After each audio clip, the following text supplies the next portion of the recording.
Hello, welcome listeners to another episode of Listen, Learn, and Love, hosted by Richard Osler. My guest on today's podcast is a returning guest. He did episode 1. Andy Newman has returned for episode 2. Welcome to the podcast, Andy. It is so good to be back. Thanks for having me again, Richard. The sequel is never as good as the original, but I'll do my best. I think it'll be good. Andy was on episode 846. We'll link to that in the show notes. He talks about his shame tour as a young LDS man growing up in the church, working through stuff. Talks about being an LGBTQ ally, really moving story. Talks about leaving the church. And we do podcasts with people that leave the church because one of our goals, Andy out of the church and me in the church, is to build bridges of understanding between people that stay and people that leave.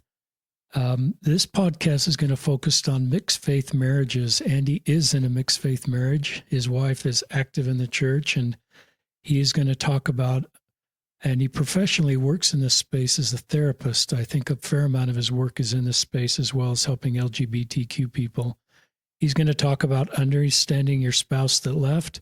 He's going to talk about understanding your spouse that stays. So if you're in a mixed faith marriage or have friends that are in a mixed faith marriage, our joint hope is the things Andy shares from his personal experience as well as his clinical and academic training will be helpful to you.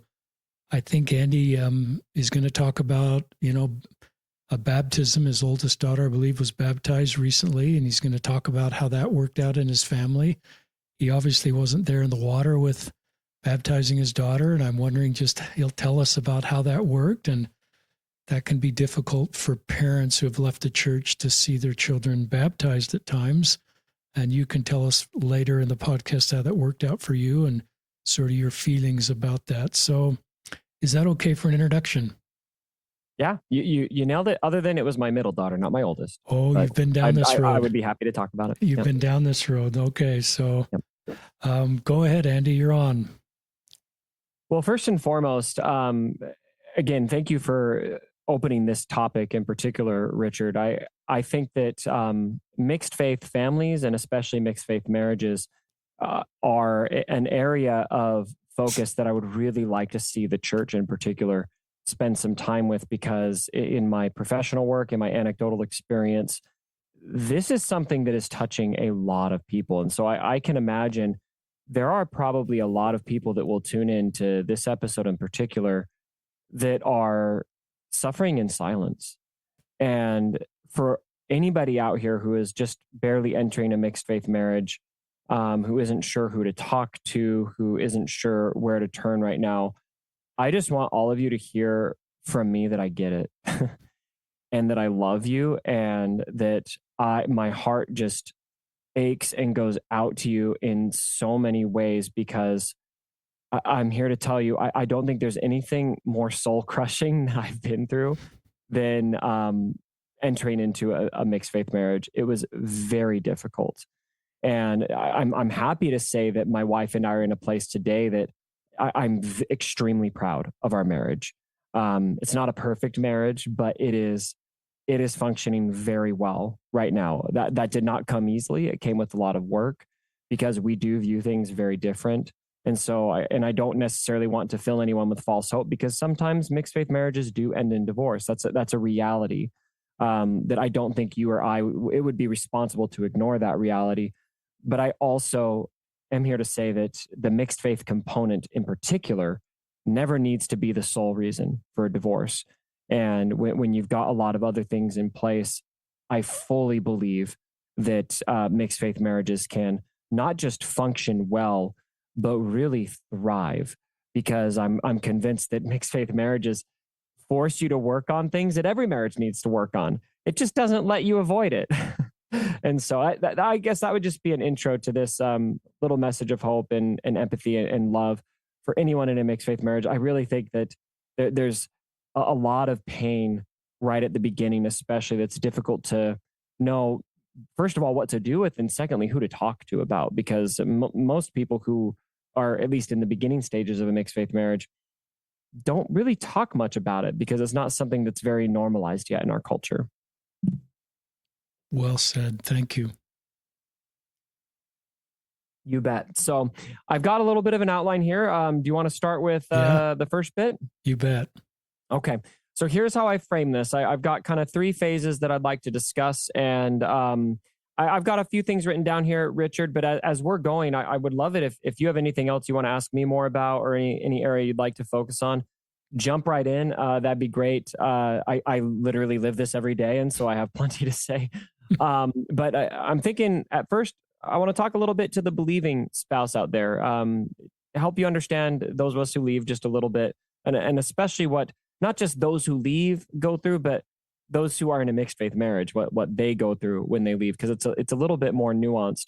And then we'll shift towards if there are spouses who have left that are listening today. You need to understand your spouse that stays too. And I want to beat that drum. In fact, I'm actually toying around with the idea of writing a book on this topic in particular, because I believe those of us who leave often make the critical error of assuming that we understand our spouse that stays, because we were where they were once. And Interesting. while there may be a language that we understand, while there may be doctrine that we understand, you don't know somebody unless you are them. And so you also need to put in some effort to understand your spouse that stays. I think that's very important. And then at the end, I also just want to talk generally about some things that I've noticed, and I think that a lot of people have noticed, really keep mixed faith marriages strong. So, sound good? Sounds great. Cool. So, first and foremost, understanding your spouse that has left. What happens physiologically when somebody leaves is, I think, or psychologically is important to understand. There's a lot of, what should I say, misconceptions. There's a very high level of misinformation about people who leave the church that we tend to hear at church, honestly. Oftentimes, and your brother really illustrates this extremely well in his book Bridges, where he interviewed all of the church leadership. He had a pool of church leadership, and then a pool of people who are in faith crisis, and asked them, like, why do people leave, right? And one side of the equation, on the believing side, says, oh, they left because they were offended, or they left because it was impulsive, or whatever it was. And a pretty high number of church leadership assumed that was why people left. And then you ask people, who actually have been through that, and it's like 1% of them left because they were offended or whatever. And so, first and foremost, I think it's important to understand that leaving the church, especially when you're in a marriage that is, with somebody who is very much so in a believing space, it's rarely an impulsive decision. It's typically a long, drawn out, agonizing process. I believe, Richard, I was in faith crisis, and we talked a little bit about this in our last episode, probably from the year 2015. I would guess it's hard to understand exactly, because it was hard for me to be honest with myself about it. But probably from 2015 all the way up until around 2021, when I first started really talking honestly with my wife about it. And a very, very central reason to that, I believe, is that I was just terrified of my family being broken up. And so I did everything I could to handle it alone and not go through what I think I was going through, whether I liked it or not. And that was extremely terrifying and painful and scary for me. Thanks for being so honest with how you feel. Definitely. So I think that's really important context to understand. I highly recommend for believing spouses, when you're ready, try to learn the why. Try not to assume the why. And this is general, I think, and this is a lot of this will circle back to just general good relationship advice. And why I say that I think a mixed faith marriage just kind of forces you to work on areas of your relationship that you should be working on anyway. It's kind of a sink or swim kind of scenario, but the more curiosity you can insert into it rather than assuming that you understand, the better. Something else that's important to understand too, deconstruction can faith deconstruction. Let's get some terminology out there, by the way, just in case it's not commonplace for everybody. Um, we talk a lot about faith deconstruction in the post religious community. What faith deconstruction is referring to is when somebody has taken a belief system that maybe they grew up with or that they've adopted for a long time. In most cases, for Mormonism, that you grew up with. And you're starting to deconstruct what your belief system is completely. There's a difference between deconstruction and maybe somebody who just needs to take a break from church or even religious trauma. And so I just want to make a distinction between those things. However, the process of deconstruction can really mirror trauma recovery. We have found there's a lot of identity shifting that goes on in this space. There can be impulsive behavior. There can be secrets. There can be a lot of moments where you're thinking, do I even know my spouse anymore? This is all evidence that something big is going on here. And that's not uncommon when it comes to faith deconstruction, because something that I really want everyone to just kind of try to appreciate for a moment. The LDS church is not like your common Lutheran church down the street. It's not just somewhere you go on Sunday. It's your entire worldview. It's your entire sense of reality. When I looked forward to my life as a kid, everything was filtered through the lens of what I was going to be doing with the church, what I was going to be doing for my eternal family, what I was going to be doing, career-wise, and what God wanted me to do, and on and on. I could share 1,000 other examples, but when you deconstruct a belief system like that, it's so destabilizing that there is a lot going on there that might mirror something that looks like trauma, if that makes sense. That doesn't necessarily mean that there is trauma. A lot of times it does, and that's, again, a distinct subject, but it might look similar. So anyway, I've rambled a bit. What are your thoughts on that so far, Richard? Well, Dave, I'm glad you referenced my brother's book, Bridges, because it certainly helped me. We'll link to it in the show notes. It's just a terrific book to understand people that have left and do what you're doing, Andy, has tried to build bridges. But as I've talked to so many people that have left and have been curious about their stories, I wouldn't want to minimize the trauma that people feel and the physiological pain that people feel that you felt and you're talking about. I think I've learned to honor pain, listeners, in people, even if I don't experience the same pain. I think it's gaslighting is a term that people use sometimes to minimize other people's pain. And I think it's discipleship to sit with people in their human experience, including pain and trauma, even if we don't experience that. I've always felt validating people's pain, even people's pain regarding leaving the church, doesn't increase the wedge between them and the church deeper. I think it might provide a measure of healing just to honor pain and honor people's stories and resist the shaming comments that I would have made that you've heard, Andy, and our list, some have heard, like you're turning your back on your covenants, or, you sat at the altar and got married in the temple and you covenanted to be completely in the church for the rest of your life. And some of these things that we might say to people that have left, that I would certainly have said 10 years ago, but I learned to have better vocabulary and better understanding because I want to be a healer versus adding to people's pain and burden. I love the way that you said that for so many reasons. And thank you for honoring our pain, Richard.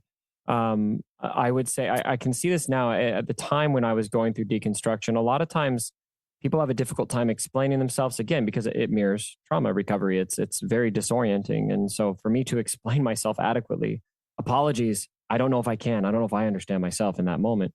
But looking back, I can see now one of the things that I think really was the most destabilizing for me was how many key people in my life, and I'm speaking broadly, I'm not talking about my wife here, but how many key people in my life were just not able to honor that pain. And it was very, very destabilizing to go from, this is a person that for any other subject, for any other topic I could go to for something I'm going through that's traumatic or painful. And they'd be right there. The empathy would be 10 out of 10, no problem. This would be a valuable support person. But because it has to do with the church, because it has to do with, the pain that I feel because of a religion that they cherish, now suddenly that support is gone. And also my pain is being questioned and dismissed. And probably the most painful thing that somebody said to me once was that I was clearly not considering my family. Mm-hmm. And that's a wound that I still carry with me, that was said to me, because I sat on my faith crisis for half a decade because of my family. I put myself aside, how I felt about things. I tried to gaslight myself into thinking I felt differently about it, because all that I could think about was, how is this going to affect my family? It shredded me to pieces all the time. And so I think that finding a way, and it's a big ask. I want to recognize this. I think it is a big ask, but I think it's a necessary ask. I think that from a believing standpoint, use the atonement to do this. But what you need to do is set aside yourself and sit with a person in their pain. You need to set aside how you feel about things and sit with them in their pain. That's great. But again, I recognize it's a big ask. And I think for some people, and I think this is understandable, it might take a while before they're able to do that. And I think that's fine. That's great. Okay. Something else to think about for understanding your spouse that left. This is a very common experience that a lot of people who leave go through, is they start embracing parts of themselves that they felt they had to set aside while they were in the church. I'll give you an example. I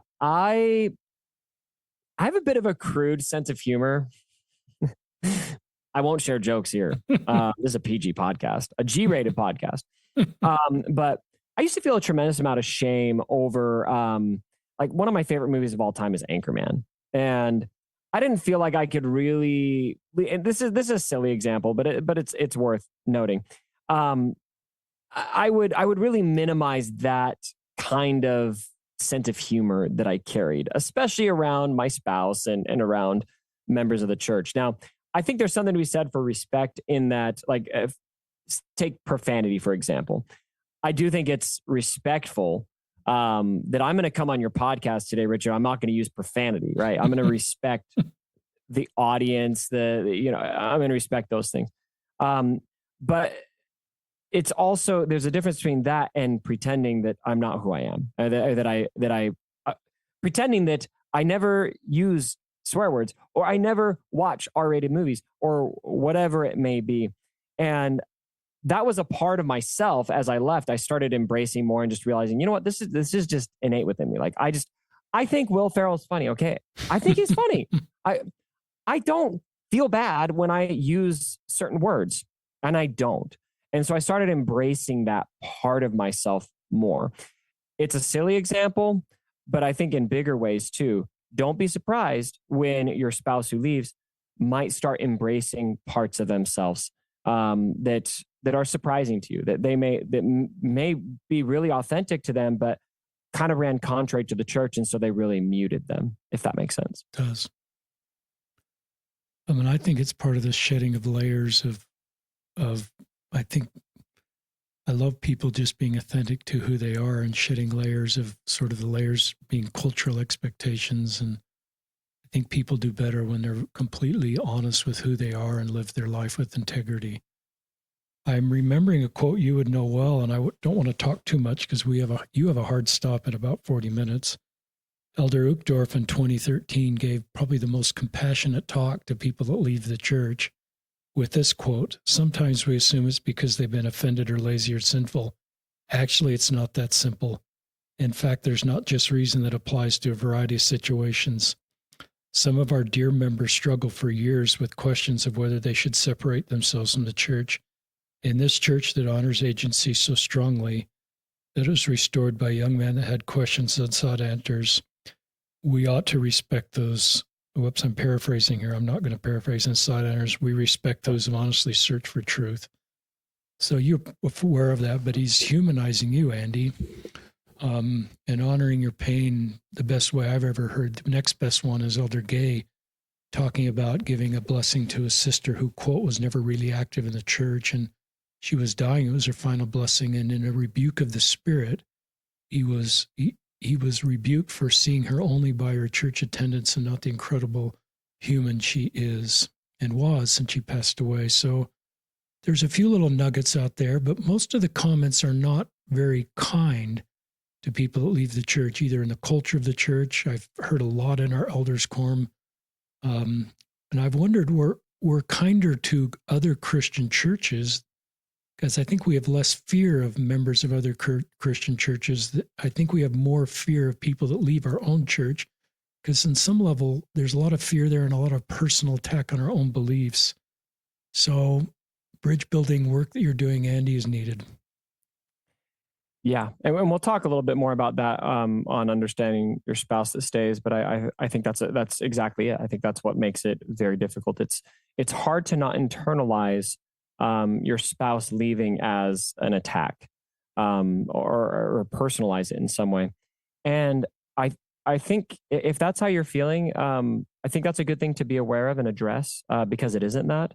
But also, please be kind to yourself for feeling that way. I think that the way that marriage is taught to us, the way that our covenants are made and everything, I think it makes sense that would be the inclination, right? I mean, I know for me, marriage was not something I thought about as distinct from my beliefs or my religion growing up. Marriage and church were fused, one and the same. And I think most people who grew up in the church view marriage in those terms. I don't think many of us really seriously consider marrying outside of our faith, for example. Some will, right? There's outliers, but I think for the most part, I don't think I ever really considered that I would marry somebody out of the temple, right? And so, how could I blame my wife for maybe feeling that personalized in some way? Because oftentimes it can feel like a betrayal, and I think it's tough to do this. I want to all of this work is really freaking hard, Richard, but it's almost like you've got to view it in two ways. Number one, from your spouse's perspective that has left, to appreciate that it isn't a betrayal. It's not about you. In almost any case, I don't think I've ever seen it be really genuinely about the spouse. It's an individual journey that is just about them. But also honor that for you, your physiology is internalizing it as a betrayal. And that is also true. Two things can be true in the same space, and they might need to be worked with and addressed distinctly. Wow. Super powerful. Keep sharing. Cool. All right. Now, for sake of time, I'm going to move on to understanding your spouse that stays. I just want to recognize, too, there are a lot more things that I could say about, understanding your spouse that leaves. And I want to make myself available. This is a dialogue that I love having on a very regular basis. Feel free to reach out to me on social media if you have additional questions about this. I would be more than happy to field those. My Twitter handle is just at Andy Newman LPC. It's personal for me. If there's one area, there's a lot of areas that are very personal to me. I love working with the LGBTQ community, of course, like we talked about before. Mixed faith marriage is another one of those where if you're in a mixed faith marriage, like, come here, let's come sit down. Let's grab a drink together, hot chocolate. Let me put my arm around you. Let me cry with you, because I just have so much love and compassion for anyone who's going through this. Before I move on, did you have anything that you wanted to point out from this lens of the equation first? No, and you'll probably talk. No, I may have something later, but let's keep you talking. Okay. All right. So I want to talk about, as we shift to now, I'm speaking to the spouse that has left. I want to talk about a common pitfall that I see. And that is to assume that you are the only one who has been traumatized here. Now, your pain is valid. And oftentimes oftentimes, almost every time, you have the hardest time having your pain seen and recognized. Often, I mean, I know in my situation, when I first started going through this, I had no idea who to talk to. I had nobody. And so the first time that I found somebody that I could really open up to, it was like, I mean, that poor man. I mean, he just he got a landslide, right?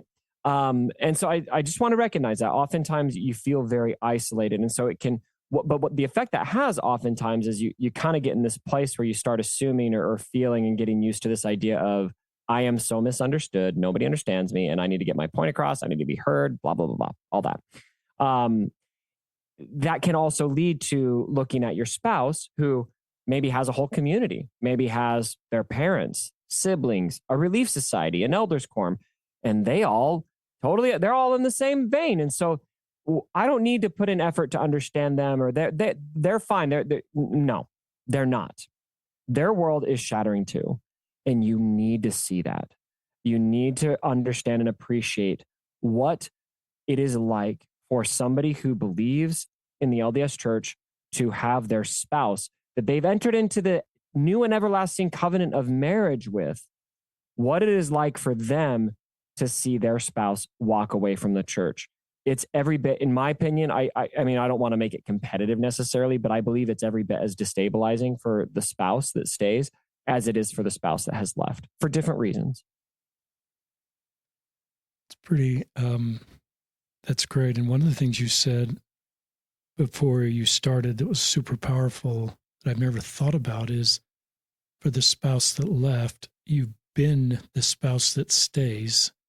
And so you may minimize the spouse that stays experience and thinking you will end up being the spouse that leaves also, because that may be true, but it may not be true. Yeah. While the spouse, I'm going to get these confused listeners, I'm a little dyslexic. While you being the spouse that leaves, your wife has never walked that road while you've walked her road. So that's pretty interesting, Andy. Keep sharing. Well, and also relevant too, Richard. And this is a thought that came to me once, and it was a really good like slice of humble pie. And it's not good. It's not like pumpkin pie with whipped cream. It was a nasty pie. But realizing that I had never sat in my wife's shoes and had my spouse leave. You know, I have no idea what it's like to have a fully in believing perspective and have my spouse leave the church. I have no idea how I would react to that. I don't, and I think we need to be honest about that. It's good. So a couple of things that I think are worth noticing, things that create the pain. And I don't want to speak for the spouse that stays because, again, let me just recognize I don't know what that's like. But from listening to people that have stayed and listening to my wife, especially, who is the most important person in my life, my kids are very important too. She would want me to clarify that. If she listens to this, she'd be like, come on, the kids too. Okay, yes, all of them. Anyway, what creates the most pain? First and foremost, there's a loss of shared meaning. And I think this is very central. And something, when I hear a believing spouse talk about what's difficult for them, I often hear this topic hit on very hard, that they were in it together. They were teaching their kids together. They had this common understanding and framework that they probably built their relationship off of. And to have that lost is extremely destabilizing for your spouse. And so I think that's important to recognize out the gate, that there's a significant sense of lost shared meaning that can take a lot of time to really heal from and move past.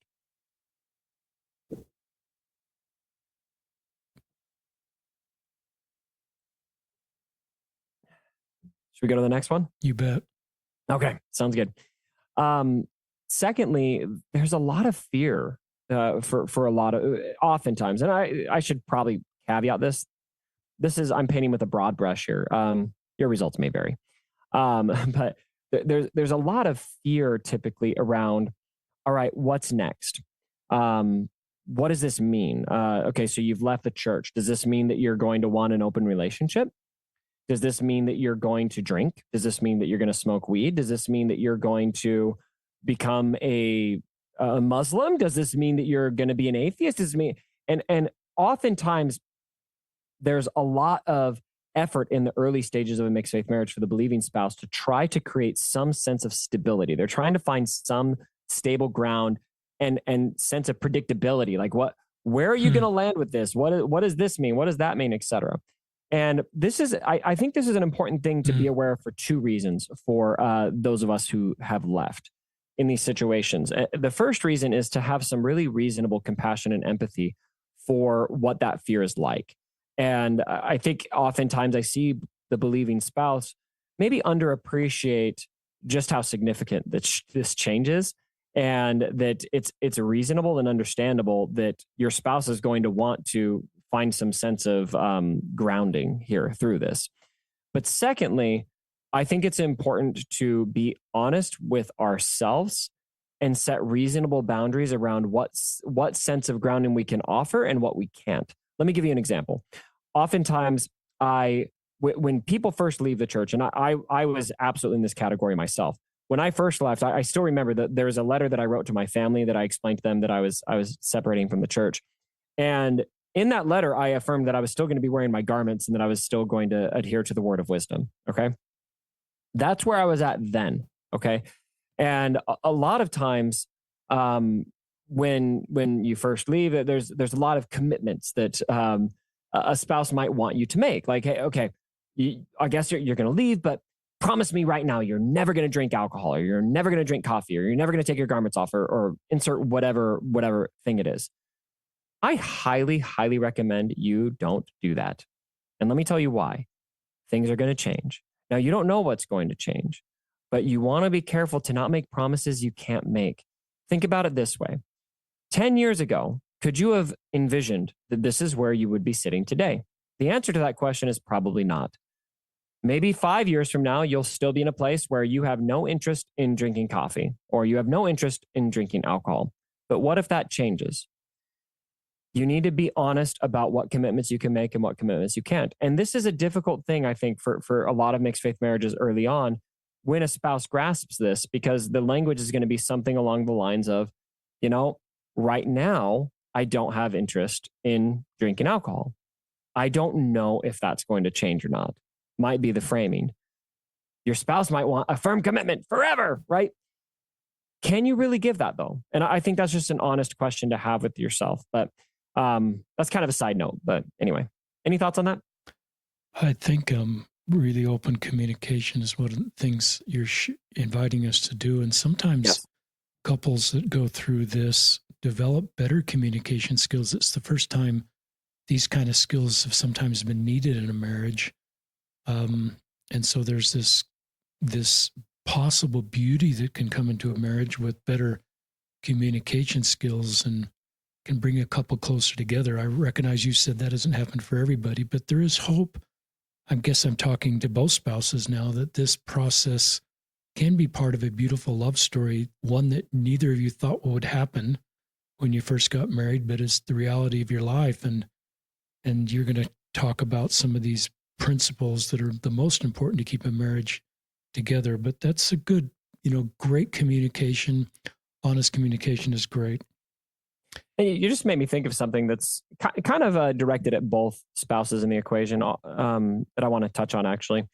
I often hear the sentiment expressed by mixed faith couples, either by the spouse who stayed or the spouse who's left.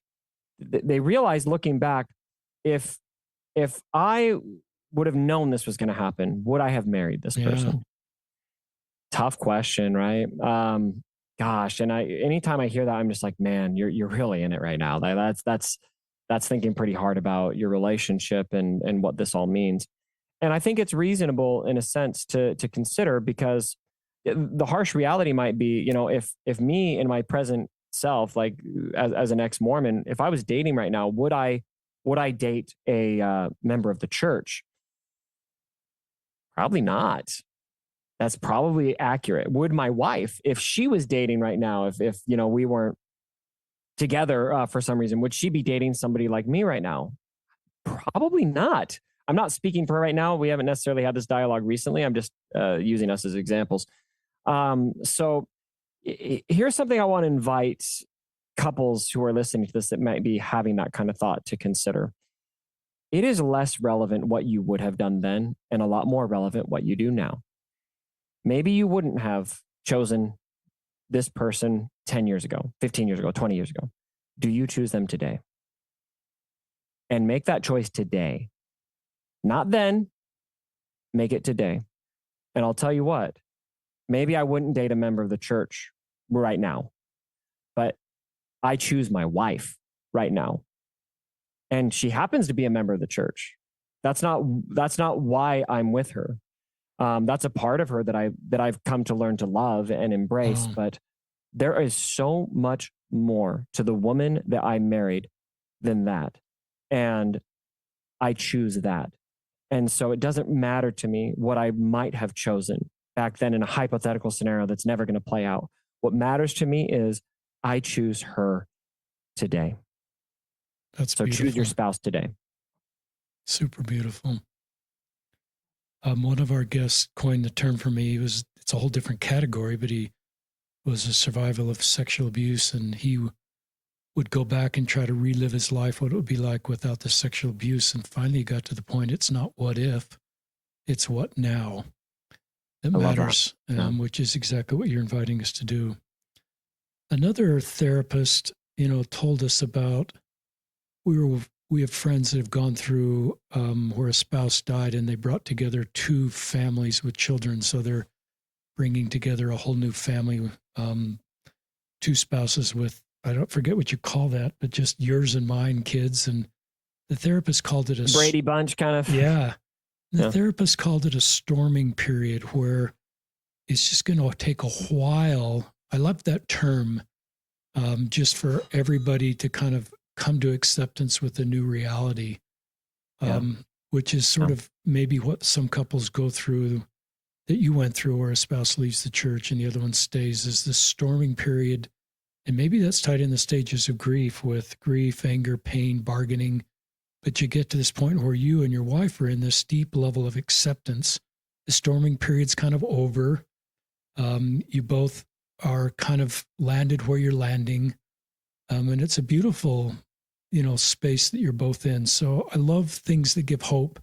I think a lot of couples that they're in the middle of a sort of the difficult stages of a mixed faith marriages, both actually want the marriage to work. They just don't know if it can, and they don't have examples or tools to make it work. Yeah, definitely. I think it's worth highlighting to the point that you just made, Richard. I firmly believe in almost every mixed faith marriage I've seen, both members of the relationship go through a pretty profound grief cycle. And both of you deserve compassion for that, patience with each other, all of that. So what helps couples stay strong? I want to talk about a few things here. Obviously, I'm going to beat the therapy drum. I think that's kind of goes without saying, but and sometimes I think it's a cliche, especially because I, by the way, happen to be a therapist, and so maybe I'm biased. I firmly believe that therapy saves mixed faith relationships. I'm going to disclaim this is my personal opinion. I believe that the Gottman method is extremely effective for mixed faith marriages. I'll share a little bit about why here in a minute. But please, if your relationship matters to you, if fighting to keep what you have built over all these years, in spite of the fact that you've had a change in somebody's belief system, if you still value that, invest in your relationship. Invest in your relationship. You will thank yourselves. My wife and I have been regular attendants of therapy. We found a wonderful therapist who is certified in the Gottman method, and we still go. We've actually taken a bit of a hiatus because holidays, but we generally go at least once a month still, but for years. And there are a lot of things that we did that I'm very happy that we did, that I think really helped save our relationship. But really getting into therapy and sorting through the big issues of our mixed faith relationship with a Gottman trained therapist might be number one on my list. It was incredibly effective for us. Secondly, I want to talk about the difference between beliefs and values, because I think this is a very, very important place for us to find our common ground. When you leave the church, oftentimes, or when one member of a relationship leaves the church, oftentimes it's very difficult to see anything other than what's different now, and what's different about your spouse, and what your morning has changed, etc. I'm here to tell you, please, please, please, as soon as you can, find what has not changed. You will be surprised how much has not changed. And I think that this is where a lot of that gains its backing. So I don't remember. I don't think I talked about this in the first. Did I talk about beliefs and values? Okay. So this is a framing that I got from Dr. John Deloney, I think is his name. He runs a podcast in Texas. He's actually a Christian. And I had a client send this to me once, and it just like explosions in my mind when I heard it, and I've used it ever since. He talks about a very clear distinction between beliefs and values. Your beliefs are merely how you apply your values. And so values are a lot more innate within us. Very rarely do our values change, in fact. Values are something that are really just part of our character. And you can go look up a big list of values and connect with what values are important to you. But I'll share with you some of mine. Kindness. My family motto is Newmans are kind. In fact, I'll talk about that in a second here if there's time still about, I'd love to talk about a talk I gave at my daughter's baptism a couple weeks ago. Empathy, compassion, activism. These are important values to me. And I could go through more. And it's not surprising when you understand my values that I left the church in large part because of LGBTQ issues, because there was a values conflict there that really sat with me. And when we have values conflicts, that's where we tend to get invited to change our belief system, which is the vehicle that we apply our values. For me growing up, Mormonism was the belief system that I used to apply my values. And it worked very well for me until it didn't. And that's when my belief system changed. Now, the values that I hold did not change. I'm just applying those values in a different way. My belief system looks different now. It maybe doesn't involve religion. It doesn't involve God necessarily, but it still involves doing a lot to show kindness to people. It involves therapy. It involves public speaking. It involves coming on podcasts like this today, Richard. My belief system just simply looks different. What are your values? What are your spouse's values? There's a really, really good activity that my wife and I did through Alan and Katie Mount and Natasha Helfer's workshop on a tightrope. I'm surprised we made it, however long we made it into this episode without mentioning marriage on a tightrope. Invaluable resource. If Agreed. You are in a mixed faith marriage, go look up Alan and Katie Mount's podcast yesterday and get into that. They have episode after episode after episode where they themselves as a mixed faith couple are sorting through issues and talking about things. I don't know if they still run it. I think they do. I haven't seen anything about it recently. But they ran a workshop that my wife and I attended. And what they worked us through is this activity where they gave us this big list of values. And my wife and I separately looked at this same list of values and we circled every value that resonated with us. And then we came together and we looked at, all right, what values did we both circle? And then we started categorizing those values into, all right, so that we got this category, we got this category, we got this category, and we started funneling into what values are the most important to us.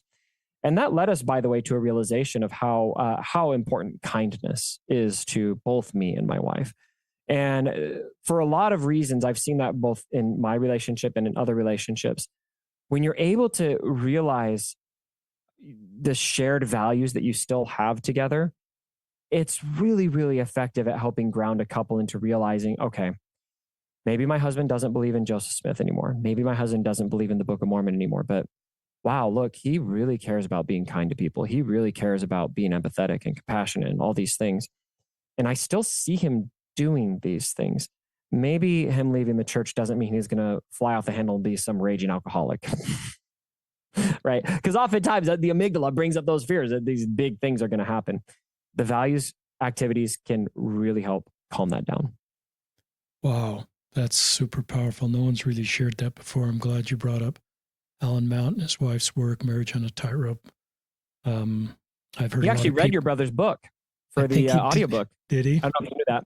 I didn't know that, but way to go, Alan. And yeah, I think there's so much fear that when you do an exercise like talk about values and find all this common ground, it can take the fear out when people are first walking this road together. That's super powerful. And I've sometimes thought of common goals. You know, we have common goals in our marriage. What are the common goals? Well, we both want to stay together. We both want to raise the kids. We both are, you know, there's sometimes those are close to values. I guess goals are representative values, just like beliefs are, but super powerful, Andy. Thank you. Keep sharing. You bet. Okay. Let's talk about curiosity. The couples that I see do the best in mixed faith situations are couples that learn to be curious first and foremost with each other. This is a skill that's very effectively taught through Gottman principles. There's an activity that you'll learn if you go through Gottman therapy. I have it framed. I have an acronym that I like to use that actually the Gottmans don't use, that my supervisor who trained me to be a therapist years ago taught me. And it's easy to remember. It's ACTS. The A stands for acknowledge the emotion. The C stands for clarify the emotion. And the T stands for tend to the emotion. The S stands for support the emotion. I want to explain to you why this is relevant in the context of mixed faith marriage. To do that, you really have to set yourself aside. If I'm going to acknowledge somebody's emotion and clarify the emotional experience they're having, I can't insert myself into that equation and do that. And also, I think it's relevant to talk about tending to the emotion, the T part. It's really empathy, but you don't spell acts with an E, and so we tweaked it to T, or my supervisor did. But it's more or less just be empathetic. To be empathetic and to have somebody feel like they are being empathized with, it's going to fall flat if you don't understand them and if you haven't taken the time to understand what they're going through. If somebody tells me that they're sad and I just say, "Oh, I'm really sorry," and leave it at that, might not land as much as if I go, "Okay, tell me what's going on." Wow, your dog died. Oh my God, tell me about your dog. 15 years, and then you show the empathy and it lands a little bit more soundly. So I want to tell you a little bit about, use my wife as just a shining example of this. I think my wife is really good at this, especially when it's stuff that we might not see eye to eye on. Had a really difficult experience just this last week. My 11-year-old daughter had her first Temple Recommend interview. Now, anybody who listened to part one probably already appreciates why that might be a big deal for me. I was freaking out. I'm not gonna lie. And I'm also not gonna lie. I don't think I handled it very well. I was very emotionally unstable. I was very grouchy. I was spinning. And my wife sat me down. We were having a conversation in our room, and I listened to my wife ask question after question about what I was experiencing. Wow. She acknowledged the emotion that I was going through. She asked clarifying questions to understand me. She tended to the emotion. She showed me empathy, and she asked me how she could support me. Wow. And a conversation that 5 years ago, when we first were going through this, could have been a potential battleground. Could have been, because it might be internalized. Again, for a believer, it would be easy to internalize. Why do you have a problem with Temple Recommend interviews? Oh, it's because you hate the church. It's, you're just bitter and angry, and you should just leave the church alone and all this, it'd be easy for stuff like that to get kicked up.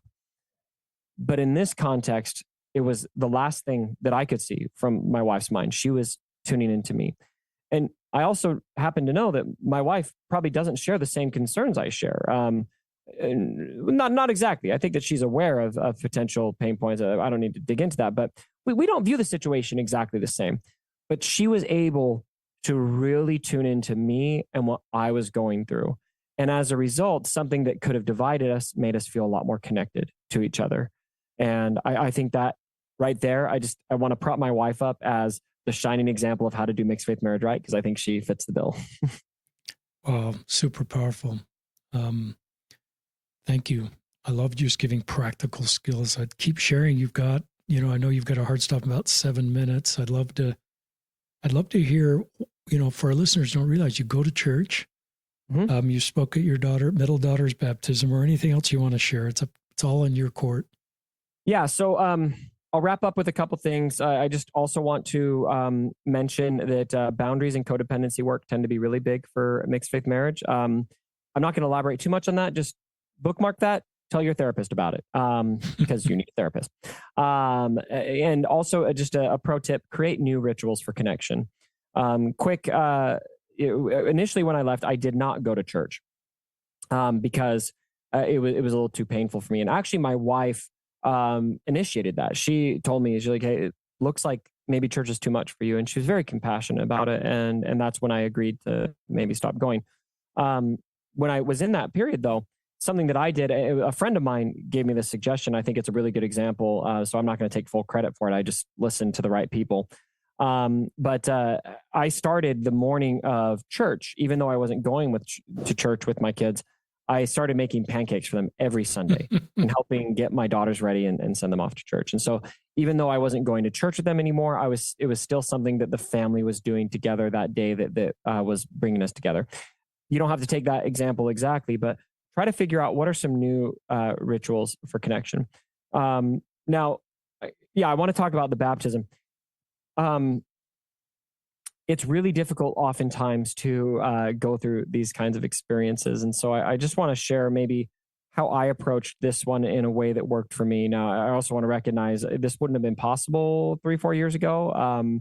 I've done a lot of work on myself. I've done a lot of work on my anger towards the church, and I've gotten to a place where I'm a lot more zen about it. I even have a BYU tattoo now, by the way, which I'm very proud of. Still a big BYU fan. But anyway, so find something that you can support. And here's what that looked like for me. Now, it's a little bit difficult for me to support my daughter joining the church, to be honest with you. I'm not going to lie. But when I look at the language of the baptismal covenant, what do I see? I do the same thing that I talked about with the values exercise. I try to strip the belief system away and look at the values. What are the values that are being promoted through the baptismal covenant? Okay, so bear one of those burdens that may be light. Take upon you the name of Jesus and always remember him, and comfort those that stand in need of comfort. You know what that sounds like to me, Richard? It sounds like kindness. It sounds like be a kind person. And so when I was asked to speak at my daughter's baptism, I gave the talk on the covenant of baptism. I asked to do that because I came to this realization. And I talked all about how proud I was of my daughter for committing to be kind today. And that was something that I not only was able to do from a place of authenticity, but I was able to really connect and reach out to my daughter that day. And I think it was something that brought us closer together as a result. And so try to figure out, and I want to recognize this isn't always possible. It's not an easy thing to do always. But if it feels like you can't support your family, your wife, your kids in something they're doing church-wise, try to figure out what you can support. And maybe it's a semantics game you play with yourself to pull out kindness from the baptismal covenant, whatever it looks like. They are doing something that's important to them. And I believe it's possible to find ways to celebrate that as a spouse that has left. It brought some tears to my eyes. And an insight in your heart and your love for your family. And what what a unique thing to go reread the baptism covenant and recognize there's values in there that are part of your family values, and to build a talk based on that. And you also give space that may not work for everybody. That was terrific. Keep sharing. Maybe the last thing I'll say on that too is I oftentimes people will say, well, how do you make that work? How do you go to church? How do you support your family? And my response is simple. And I think that most people in my situation can probably say the same thing if they're honest with themselves. I love my family more than how I feel about the church. Period. Wow. I love this non-agenda love. I wrote that down as you were talking. People deserve to be loved, not because our love will Yeah. change them in a way that we think is closer to our direction, but just because they deserve to be loved, whether they're in the church or out of the church. Also wrote down that you and your wife are equal heroes to me. It's not like, you're the villain and she's the hero, or you're the villain. I get that backwards.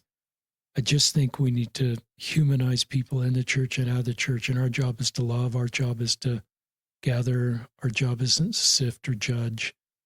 And one of the more difficult spaces to do this is the space you and your wife are walking. But your story of how to do this, I think the God I believe in wants us to show kindness to each other and the things you pointed out in values, whatever road we're walking. And giving us tools to do that is really helpful. Deeply moved by your story, Andy, and it's a beautiful family love story. And it's a template for all of us, whether in a mixed faith marriage or not, just to have better skills to love others that are different than us, because we all have people that we love that are different than us politically, religiously, whatever. Couldn't agree more. A few more minutes if you have anything you want to share in closing. I don't know if I have anything other than just to say, again, how much I appreciate you and the work you do. Coming on your show has been great. I've had a lot of these thoughts and feelings that I've shared on my own platforms and stuff, but I've really felt a pull, especially since the tragedy in Michigan, to be more of a bridge builder. And I've had my moments where I haven't been. I'll be honest about that. I went through angry moments, and I said things that maybe I regret, and I haven't been perfect through this. But where I'm landing now more than anything is just seeing the humanity of people going through all phases of this kind of struggle with the church, and feeling like, even though I feel the way that I do about the institution of the church, these are my people. All of you listening right now, whether you've left, whether you stay, whether you're gay, straight, lesbian, transgender, even a Utah fan,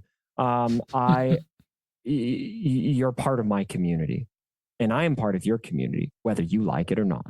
And so I am going to do what I can to do as much good as I can in this community, just like you are, Richard. And I think I have confidence too. And I think we'd all do well to have confidence that that's all everyone's trying to do. And we do it in imperfect ways. We make mistakes, and we learn, and we grow, and we evolve. And I think that I love where you have evolved as a human. Richard, I can't tell you how healing it was for me to hear you thank me for the time and service that I did give to the church. I've shared, a lot of people ask me what was that like for you, and that's the first thing I share, that was just a very healing moment of that show for me. And so props to you. But yeah, that's all I got. So thanks for giving me the platform, and I guess we'll do one more. Yeah, we're going to do one more, listeners, and thank you, Andy Newman, my fellow marathon runner. We could talk about that. My physical therapist, Steve Crandall, is keeping my back in shape, knows you well and loves you, and has a lot of good things to say about you, as well as his son, Tanner. In the show notes, we'll link to the things we talked about. But check out some of these things that Andy introduced to us, like the Gottman method. I'm not familiar with that. Look up their book, ACTS. Fight Right. Fight Right, by John Gottman. I think John and Julie, I think his wife, helped him with it. Phenomenal book. So there's a lot of new things that Andy introduced us to. This will be a podcast that'll be helpful. People will re-listen to this. So need to let Andy go because he's off to another thing. But this is Richard Osler and Andy Newman signing off from another episode of Listen, Learn, and Love.